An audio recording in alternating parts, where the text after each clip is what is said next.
Hello students, आज का जो टॉपिक है वो है एनर्जी स्टोर्ड ऑन कैपेसिटर। हम लोग जब कैपेसिटर प्लेट को चार्ज करते हैं, चाहे कैपेसिटर प्लेट किसी भी फॉर्म में हो, तो अलग से एनर्जी खर्च करनी पड़ती है, यानी सोर्स के द्वारा एनर्जी खर्च करनी पड़ती है। वही एनर्जी कैपेसिटर प्लेट पर स्टोर हो जाता है। तो वो जो एनर्जी स्टोर होता है वो कितने अमाउंट ऑफ एनर्जी स्टोर होते हैं उसको हम लोग एक्सप्रेशन के माध्यम से समझेंगे, और ये भी समझेंगे कि ये जो एनर्जी है किन किन फैक्टर पर डिपेंड करता है।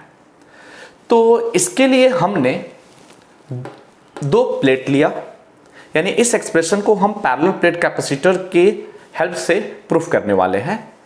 तो इसके लिए हम दो प्लेट लिए, एक प्लेट ए और एक प्लेट बी। दोनों प्लेट पैरेलल है, आइडेंटिकल है, और दोनों को एक दूसरे से काफ़ी क्लोजली प्लेस्ड किया गया है, और इनके बीच का जो मीडियम है वो है एयर। अभी हमने एयर कंसिडर कर लिया।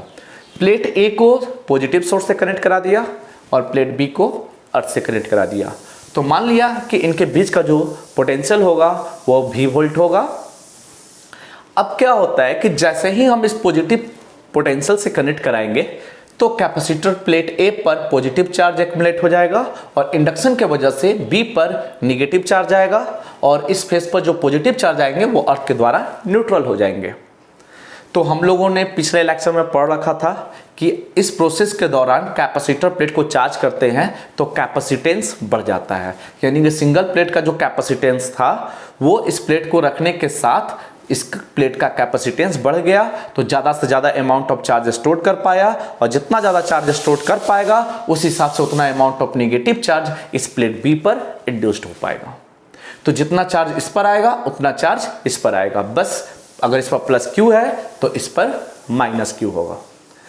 अब जब कैपेसिटर प्लेट को चार्ज करते हैं तो चार्जिंग का जो प्रोसेस होता है वो इंस्टेंटेनियस प्रोसेस होता है, यानी कि काफ़ी फास्ट रेट से कैपेसिटर प्लेट चार्ज होता है। तो इस रेट को हम स्लो रेट से समझेंगे, और ये समझेंगे कि एक्सटर्नल सोर्स के द्वारा जब इसको चार्ज किया जाता है तो अलग से सोर्स के द्वारा एनर्जी कैसे खर्च की जाती है। तो इसके लिए हमने ये माना कि शुरुआत में जब हम इसको पॉजिटिव पोटेंशियल से कनेक्ट नहीं किए थे तो इस प्लेट पर चार्ज जीरो था। मान लीजिए Q equal to zero when T equal to zero, यानी इंस्टेंटेनियस टाइम में, यानी कि इनिशियल टाइम में इस पर जो चार्ज था वो जीरो था। और मान लीजिए कैपेसिटर फुल्ली चार्ज हो जाता है और उस पर जो चार्ज होता है वो 5 कूलम ऑफ चार्ज आ पाता है। वो चार्ज मान लीजिए T equal to capital T second में वो पूरा का पूरा चार्ज हो गया। अब इसको हम स्लो रेट से समझते हैं। अगर स्लो रेट से चार्ज होता तो आप समझिए जैसे जीरो था, जीरो के बाद 0.1, 0.2 कूलम, 0.3 डॉट डॉट डॉट 0.9, फिर उसके बाद होता 1 कूलम, फिर 1.2 कूलम, 1.3 कूलम, उसी तरह 1.9 कूलम, फिर उसके बाद 2 कूलम, उसी तरह 2.1, 2.2, 2.9, फिर 3 कूलम, फिर उसी तरह 3.1 डॉट डॉट डॉट 3.9 कूलम, उसी तरह 4.1, 4.2 और डॉट डॉट डॉट 4.9। अब चार्ज कंप्लीट हो गया 5 कूलम। अब समझिए हर एक समय जब चार्ज ऐड होता चला जा रहा है तो वैल्यू बढ़ता चला जा रहा है।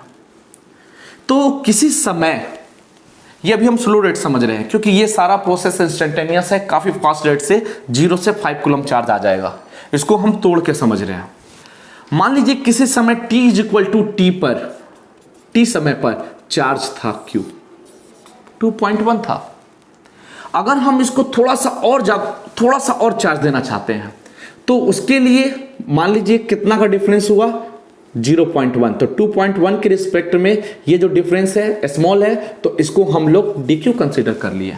यानी ये Q के अपेक्षा थोड़ा सा और चार्ज देना चाहेंगे तो उसके लिए हमें अलग से एनर्जी देनी पड़ेगी, और वो हर एक स्टेप में होगा, चाहे वो यहाँ से यहाँ की ओर जाए और एनर्जी देनी पड़ेगी। यहाँ के अगर 3 से 3.1 दे तो वो 3 के अपेक्षा जो एनर्जी होगी 3.1 पर ज़्यादा होगी। कैसे वो समझिए। सबसे पहले मान लिया कैपेसिटर पर एक पॉजिटिव चार्ज आया होगा एकदम इनिशियली टाइम पर, तो उस हिसाब से एक नेगेटिव चार्ज इस पर इंड्यूस्ड हुआ होगा, जितना इस पर आएगा उस हिसाब से इस पर इंड्यूस्ड होगा। और पॉजिटिव चार्ज जो भी इंड्यूस होगा वो अर्थ के द्वारा न्यूट्रलाइज हो जाएगा। तो जब एक पॉजिटिव चार्ज एक आया तो इधर सारे चार्ज अभी लाइन में लगे हुए हैं इस प्लेट पर आने के लिए। तो जब ये पॉजिटिव चार्ज आया तो अभी कोई चार्ज था नहीं, जिसके वजह से इसके लिए अलग से हमें एनर्जी देने की आवश्यकता नहीं पड़ी। लेकिन जैसे ही ये चार्ज आ गया तो नेक्स्ट चार्ज जब आना चाहेगा तो ये पॉजिटिव चार्ज इस पॉजिटिव चार्ज को रिपेल करेगा। तो रिपेल करेगा तो इसको यहां आने के लिए अलग से इसमें ताकत लगानी पड़ेगी। सोचिए, क्योंकि यह प्लस इस प्लस को अगर रिपेल कर रहा है तो इसको इस प्लेट पर आने के लिए फोर्स लगाना पड़ेगा, उस रिपल्सन फोर्स के इक्वल हो या उससे ज्यादा हो। तो अभी हम लोग उसी फोर्स के उस फोर्स जो भी फोर्स इस पॉजिटिव चार्ज के द्वारा इस पॉजिटिव चार्ज पर लग रहा है उतना ही अमाउंट ऑफ फोर्स लगाकर मान लिया इस प्लेट को भेज दिया गया। तो ये पॉजिटिव चार्ज इस प्लेट पर आ गया। जैसे ही पॉजिटिव चार्ज यहां आएगा एक नेगेटिव चार्ज इस प्लेट पे भी इंड्यूस्ड हो जाएंगे। अब तीसरा वाला चार्ज चाहेगा कि हम भी इस पर आए, तो जैसे ही ये चार्ज यहां आना चाहेगा तो ये दोनों चार्ज मिलकर इसको अब पहले की अपेक्षा ज्यादा फोर्स से रिपेल करेंगे। तो आप सोचिए कि और ज्यादा फोर्स लगाना पड़ेगा। तो जब फोर्स का वैल्यू और ज्यादा लगाना पड़ेगा तो उतना ज्यादा फोर्स लगाकर इस पर हमने इस पॉजिटिव चार्ज को ला दिया। तो वो फोर्स कौन लगाएगा? सोर्स लगाएगा, एक्सटर्नल सोर्स लगाएगा। तो उस हिसाब से इस पर फिर से एक निगेटिव चार्ज इंड्यूस्ड हो गया। चौथा चार्ज आना चाहेगा तो उसी तरह ये तीनों मिलकर इसको फोर्स लगाएंगे और फिर जितने रिपल्सिव फोर्स होंगे उसके रिपल्सिव फोर्स के अगेंस्ट फिर से सोर्स के द्वारा फिर से अलग से एनर्जी लगाकर इसको भेज दिया जाएगा और इस पर फिर निगेटिव चार्ज इंड्यूस्ड होगा। तो इस तरह हर एक चार्ज को आने में अलग से एनर्जी देना पड़ेगा। किसके द्वारा? सोर्स के द्वारा, क्योंकि जितने भी चार्ज आते जाएंगे सारे मिलकर उस वाले नेक्स्ट चार्ज पर फोर्स लगाएंगे पहले के अपेक्षा ज्यादा फोर्स से, जिसकी वजह से पहले के अपेक्षा जो एनर्जी देनी पड़ेगी सोर्स के द्वारा वो ज्यादा एनर्जी देनी पड़ेगी। तो आप इस तरह समझ रहे हो कि जैसे 0.1 पर जितनी एनर्जी देनी पड़ी उसके अपेक्षा 0.2 पर, उसके अपेक्षा 0.3 पर, यानी हर एक स्टेप में जो एनर्जी होगी वो बढ़ती चली जाएगी और सबसे मैक्सिमम एनर्जी 5 कूलम पर होगा और वहां पर वो कैपेसिटर प्लेट फुल्ली चार्ज हो चुका है। तो उसके लिए हम किसी भी इंटरमीडिएट स्टेज को समझ लिए कि मान लीजिए t equal to t second पर मान लीजिए 2.1 कूलम यानी Q चार्ज आया होगा। अब उस Q चार्ज से एक्स्ट्रा DQ चार्ज हम देना चाहेंगे तो वो जो Q चार्ज आ चुका है प्लेट पर वो चार्ज उस DQ चार्ज पर क्या लगाएंगे? एक्सटर्नल रिपल्सिव फोर्स लगाएंगे और उस DQ चार्ज को भेजने के लिए सोर्स के द्वारा हमें क्या करना पड़ेगा? अलग से एनर्जी लगाना पड़ेगा, अलग से ताकत लगाना पड़ेगा फिर से उस पॉजिटिव चार्ज उस प्लेट को देने के लिए। तो यही चीज हम लोग अब समझते हैं कि ये स्मॉल अमाउंट ऑफ जो चार्ज दिया जाता है उसके लिए कितना अमाउंट ऑफ एनर्जी खर्च करना पड़ता है। तो पहले हम लोग स्मॉल अमाउंट ऑफ चार्ज के लिए स्मॉल अमाउंट ऑफ एनर्जी देना पड़ेगा और फिर उसी स्मॉल अमाउंट ऑफ एनर्जी को हम इंटीग्रल फॉर्म में ले लेंगे और required value Q is equal to 0 से लेकर Q is equal to Q तक इसको हम क्या करेंगे? इंटीग्रेट कर देंगे। तो जो रिजल्ट आएगा वही हमारा energy stored in the capacitor होगा। अब हम एक्सप्रेशन स्टार्ट करते हैं।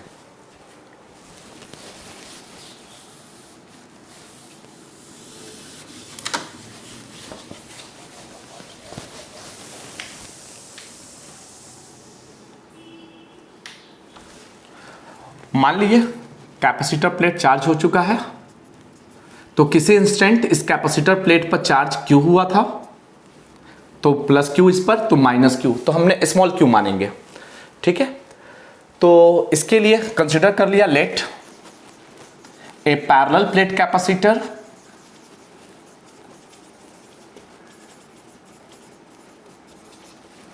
Of capacitance C and connected with the external source of electric charge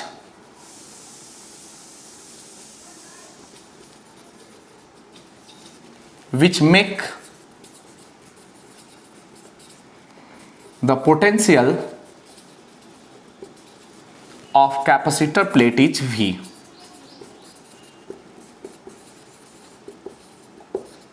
क्या किया मैंने, क्या माना, पैरेलल प्लेट कैपेसिटर है जिसका कैपेसिटेंस C गिवन है, उसको हम एक्सटर्नल सोर्स से जब कनेक्ट कराएं तो कनेक्ट कराने के दौरान इलेक्ट्रिक चार्ज के सोर्स से कनेक्ट कराएं तो वो इलेक्ट्रिक चार्ज का जो सोर्स है इसके पोटेंशियल को भी मेंटेन कर दिया, भी बना दिया। तो इन दोनों प्लेट के बीच का जो पोटेंशियल है वो हमने भी कंसीडर कर लिया। तो capacitor plate fully charge capital Q कर पाता है, ये मान लीजिए प्लस Q और माइनस Q, ये फुल्ली चार्ज हो जाता है। लेकिन अब हम इसको कंसीडर करते हैं, suppose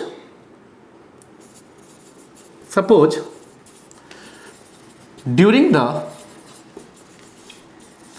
charging of capacitor plates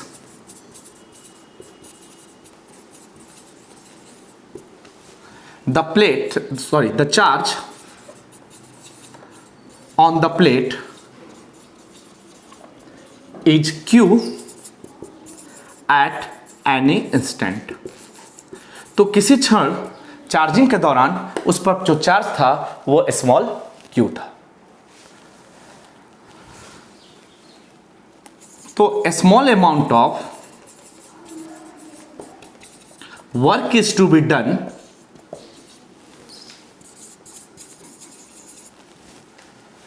to transferred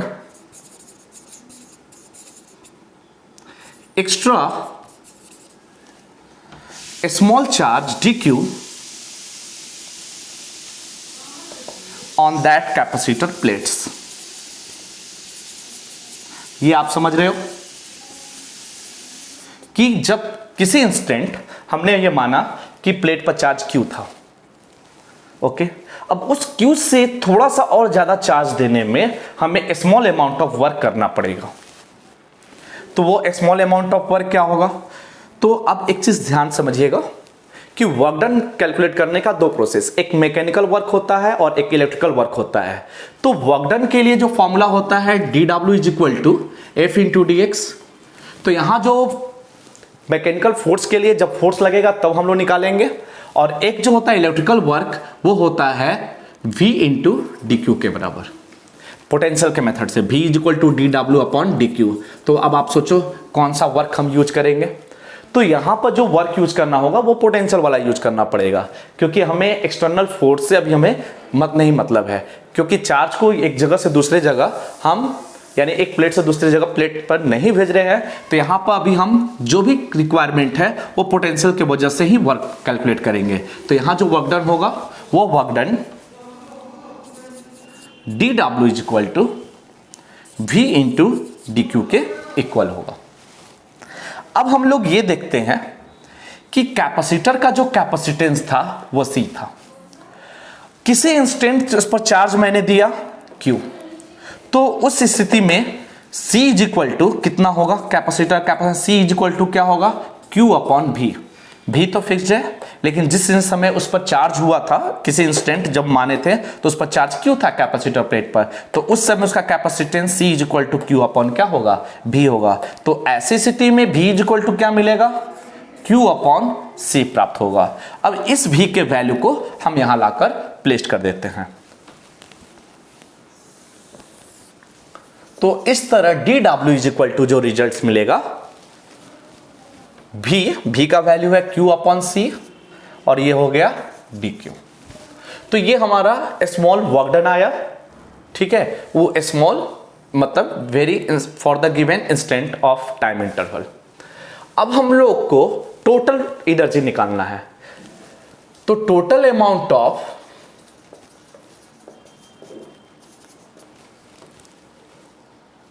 work done to charge the capacitor plates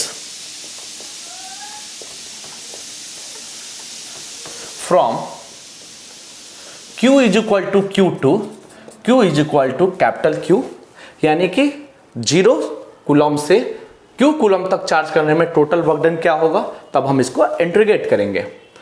तो W इज इक्वल टू, यानी इंटीग्रेट करते हैं Q by C into d Q. तो ये देखते हैं कि इसमें वेरिएबल टर्म कौन है। तो इधर वेरिएबल वर्क डन है, इधर वेरिएबल चार्ज है। तो जो भी लिमिट रखेंगे वो पहले इनिशियल 0, तो जिस समय 0 चार्ज था कैपेसिटर प्लेट पर तो अभी कोई वर्क डन नहीं था, और जिस समय चार्ज Q हो गया, मान लीजिए कैपिटल वर्क डन, यानी कैपिटल W जो है वो कंप्लीट वर्क डन को दर्शा रहा है। तो dW का इंटीग्रेशन W 0 से W, यहां पर कैपेसिटेंस कैपेसिटर का गिवन है तो ये टर्म कांस्टेंट हो गया, तो इसको हम बाहर निकाल लेते हैं। और इस तरह Q का जो इंटीग्रेशन होगा वो होगा Q²/2, यानी कि x पावर n वाले रिजल्ट्स पर तोड़ेंगे तो x पावर n का रिजल्ट होता है x power n + 1 upon n + 1, ये इंटीग्रेशन का होता है वैल्यू। तो 1 n की जगह 1 है तो 1 + 1 अपॉन 1 + 1 तो Q²/2 हो गया, और ये रिजल्ट हो गया Q से लेकर 0 से लेकर Q तक। अब हम लोग अपर लिमिट रखेंगे और लोअर लिमिट रखकर सबट्रैक्ट करेंगे, तो W - 0 = जो रिजल्ट आएगा 1/2 कांस्टेंट टर्म है, बाहर ले लेते हैं, Q² - 0 का स्क्वायर, तो ये हो गया W और ये हो गया Q²/2C। तो ये सोर्स के द्वारा हमें अलग से एनर्जी खर्च करना पड़ा। अब यही जो एनर्जी है वो इस कैपेसिटर प्लेट में स्टोर हो जाता है। तो हम लिख सकते हैं this energy is stored in the capacitor plate as electric potential energy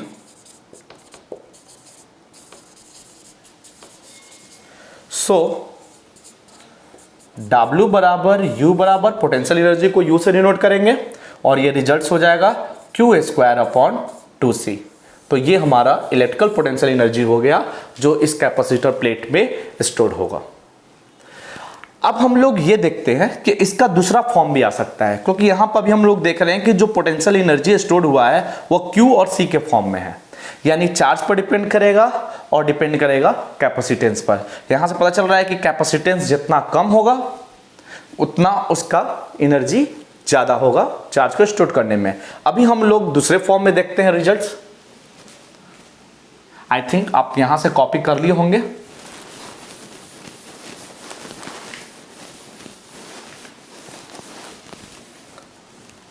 हम लोग अगर कैपेसिटर प्लेट पर चार्ज Q हो और कैपेसिटेंस C हो, पोटेंशियल भी हो, तो Q बराबर CV। तो रिजल्ट से U बराबर क्या लिख सकते हैं नाउ, Q के जगह रख देते हैं C² V² अपॉन रिजल्ट क्या बचा 2C, CC कैंसिल, तो वैसे स्थिति में जो पोटेंशियल एनर्जी हुआ हाफ CV² हो गया। तो यहां पर देखिए अगर चार्ज कांस्टेंट हो तो वैसी स्थिति में potential energy capacitance of capacitor के इन्वर्सली प्रोपोर्शनल होगा, ठीक है। यदि पोटेंशियल कांस्टेंट हो तो वैसी स्थिति में जो एनर्जी होगा कैपेसिटेंस ऑफ कैपेसिटर के डायरेक्टली प्रोपोर्शनल होगा। दोनों सिचुएशन अलग अलग है और दोनों के लिए कंडीशन भी कैपेसिटेंस ऑफ कैपेसिटर और इलेक्ट्रिकल पोटेंशियल एनर्जी के बीच में रिलेशन अलग अलग होगा। एक और रिलेशन प्राप्त कर सकते हैं इफ C = Q/V हो। तो अगर हम इस C के वैल्यू को, ये जो C का वैल्यू आया वो यहां हम प्लेस कर दें तो कुछ इस फॉर्म में रिजल्ट्स प्राप्त हो सकता है। Q² छोड़ देते हैं, C का वैल्यू 2 × Q/V, Q कैंसिल हो गया तो U = जो रिजल्ट आएगा 1/2 Q × V। एक इस फॉर्म में भी एनर्जी कैलकुलेट हुआ। तो कैपेसिटर प्लेट के इनसाइड जो एनर्जी स्टोर होते हैं वो 3 फॉर्म में आ गए। एक तो था इन पोटेंशियल एनर्जी जो है वो चार्ज और कैपेसिटर के बीच में रिलेशन को दर्शाता है। दूसरा रिलेशन कैपेसिटर के कैपेसिटेंस और पोटेंशियल के बीच में के रिलेशन को दर्शाता है। और उसी तरह तीसरा रिलेशन जो है चार्ज और पोटेंशियल ऑफ कैपेसिटर प्लेट्स के बीच के रिलेशन को दर्शाता है विथ एनर्जी। अब हम ये देखते हैं कि कि मान लीजिए ये पूरा का पूरा चार्ज Q दिया और ये इसके बीच का जो पोटेंशियल है वो V है, तो इसको टोटल एनर्जी कितनी देनी पड़ी होगी? तो W बराबर क्या होता है? तो W इज इक्वल टू हम लोग Q इंटू V लिख सकते हैं। सोचिए, ये सोर्स इस कैपेसिटर प्लेट को कितना चार्ज दे रहा है? Q अमाउंट ऑफ चार्ज दे रहा है। कितना पोटेंशियल बन रहा है? V पोटेंशियल बन रहा है। तो टोटल एनर्जी कितना होगा एक्सटर्नल सोर्स के द्वारा? Q इंटू V होगा। कैपेसिटर प्लेट के अंदर कितना स्टोर हो रहा है? तो QV/2, यानी कि हम जितना दे रहे हैं उसका हाफ स्टोर हो रहा है। तो बाकी हाफ एनर्जी कहां गया? हम दिए QV अमाउंट ऑफ एनर्जी इस कैपेसिटर प्लेट को, लेकिन आया QV/2। आप देखिए, QV एक्सटर्नल सोर्स के द्वारा है। फिर से देखते हैं, जब इसको हम कनेक्ट कराएं तो इस पर पॉजिटिव चार्ज Q आया और इसके बीच का पोटेंशियल भी बन पाया। तो सोर्स के द्वारा जितना भी हमारा एनर्जी होगा वो लगेगा Q इंटू V। लेकिन अभी हम लोगों ने प्रूफ किया कि जो एनर्जी स्टोर हुआ इस कैपेसिटर प्लेट पर वो हाफ QV हुआ। तो यानी कि आधा, यानी जितना हमने दिया उसका हाफ ही क्यों आया? तो इसका रिजल्ट है कि जब हम कैपेसिटर प्लेट को चार्ज करते हैं तो चार्जिंग के दौरान हाफ ऑफ द जो एनर्जी होता है वो हीट एनर्जी के रूप में डिसिपेट हो जाता है और बाकी का जो एनर्जी बचा है वो हमारा हाफ एनर्जी कैपेसिटर प्लेट पर स्टोर हो जाता है। तो ध्यान रखिएगा, जब कैपेसिटर प्लेट को एक्सटर्नल सोर्स से कनेक्ट करते हैं तो जितना energy external source capacitor plate को प्रोवाइड करता है उसका हाफ एनर्जी स्टोर होता है कैपेसिटर प्लेट पर और बाकी का जो हाफ एनर्जी है वो कैपेसिटर प्लेट को हिट करने में, यानी कि हिट एनर्जी के रूप में डिसिपेट हो जाता है। तो इससे मतलब ये हम समझ पाए कि जब कैपेसिटर प्लेट को चार्ज करते हैं तो कैपेसिटर प्लेट हिट हो जाता है और वही हीट एनर्जी हाफ जो इसका बचा हुआ अमाउंट ऑफ एनर्जी है वो इसी एनर्जी के रूप में डिसिपेट हो जाता है। तो इस तरह ये एक्सप्रेशन कंप्लीट हो गया और ये एग्जामिनेशन पॉइंट ऑफ व्यू से इंपॉर्टेंट है। इसको आप अच्छे से स्टडी कीजिएगा और प्रैक्टिस भी कीजिएगा। तो इस तरह आज का लेक्चर जो है energy stored in the capacitor complete हुआ। अब हम लोग नेक्स्ट लेक्चर में कॉम्बिनेशन ऑफ कैपेसिटर प्लेट समझेंगे और उसके न्यूमेरिकल को बनाएंगे, यानी कि कॉम्बिनेशन में सीरीज कॉम्बिनेशन, पैरेलल कॉम्बिनेशन और सीरीज और पैरेलल के मिक्स कॉम्बिनेशन के इक्विवेलेंट कैपेसिटेंस को कैलकुलेट करना सीखेंगे।